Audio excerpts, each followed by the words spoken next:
Alright, here's a quick video look at my 2007 R1200RTP Police Edition. You'll see the original bags are present on the bike. They have matching locks that match the key. Same goes with the trunk. You can also see right there the vehicle is registered in California, registration paid up through July of 2015.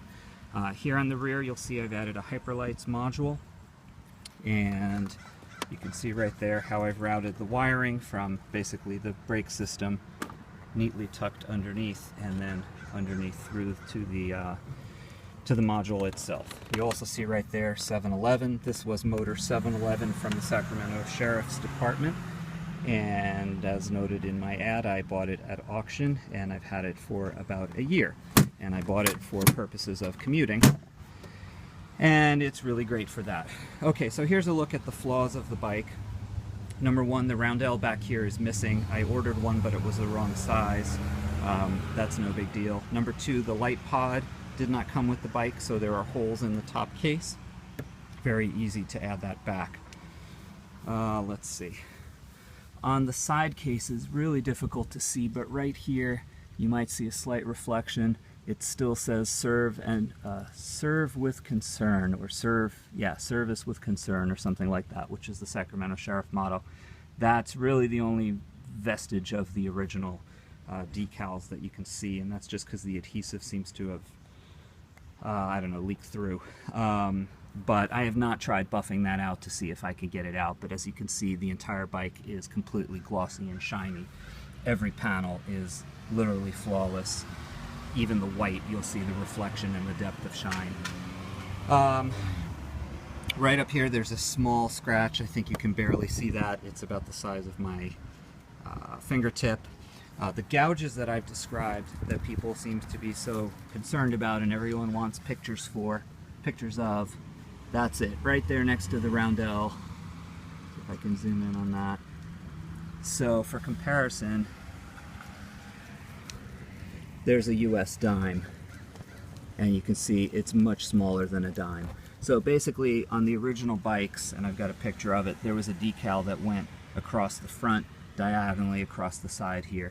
And up in Sacramento at auction, what they did is they kind of must have ripped the stickers off with a screwdriver or something. I got an email from someone on Craigslist who actually has a Police Motor 705, which matches this one, and he mentioned the same problem.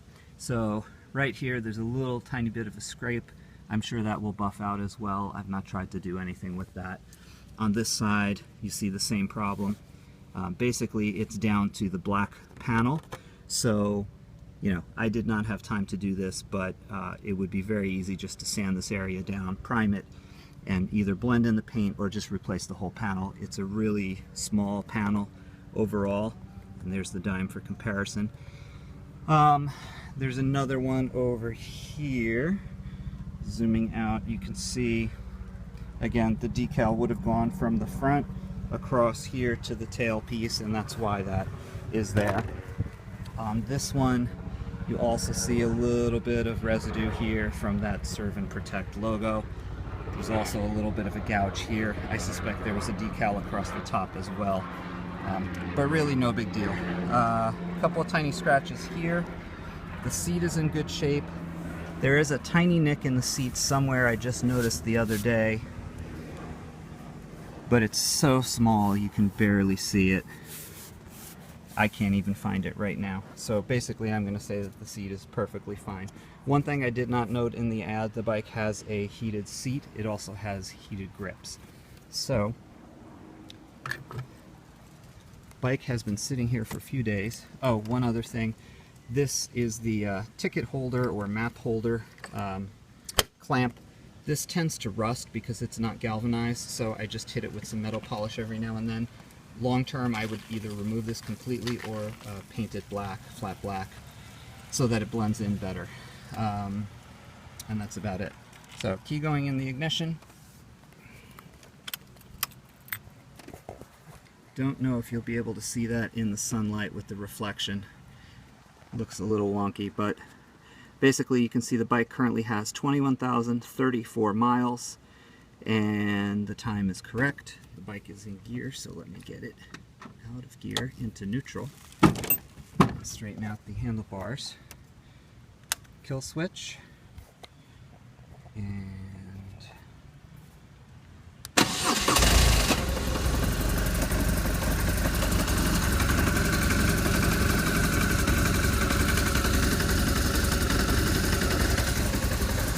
nice steady idle.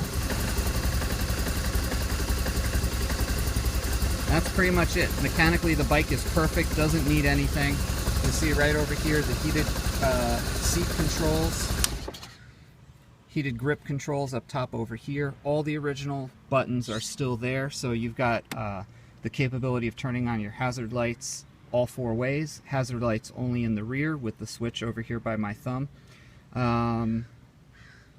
What else? All the original wiring. I don't know if you can see it in there, but all the original wiring is still present underneath for all the police equipment. They did cut it in some places, but it should be very easy to put everything back. The original RTP would have a battery, a secondary battery underneath this box. I removed the second battery, but all the wiring and everything is still intact, and I just have a tire kit in that little glove box for right now. And that's pretty much it. There was one other thing I wanted to point out. Oh yes. So along with the hyper lights, the other thing I did was upgrade the horn on the bike to, you can see underneath there, a Wolo bad boy, which is basically a clone of the German Stebel. And it is super, super loud. And that's pretty much it. That is my RT. I am selling it because I am due to have knee surgery sometime in the next 2 to 3 months, and I probably will not be able to ride for a year. So I really don't want to have the bike sitting. I figure I'll just get myself something else when I get better. And the other reason I bought this bike was for commuting. It is fantastic here in the Bay Area for commuting because A, I can lane split, and B, when people think you're a cop, they're more inclined to get out of your way, or at least to notice you, and it is a lot safer. Again, due to the knee problem, I went and purchased a 2014 Chevy Volt with the carpool sticker right there, so I can basically use the carpool lane and still have a benefit of, I guess, a bit of commuting. So that is my RT. Let me know if you have any questions, and talk to you later.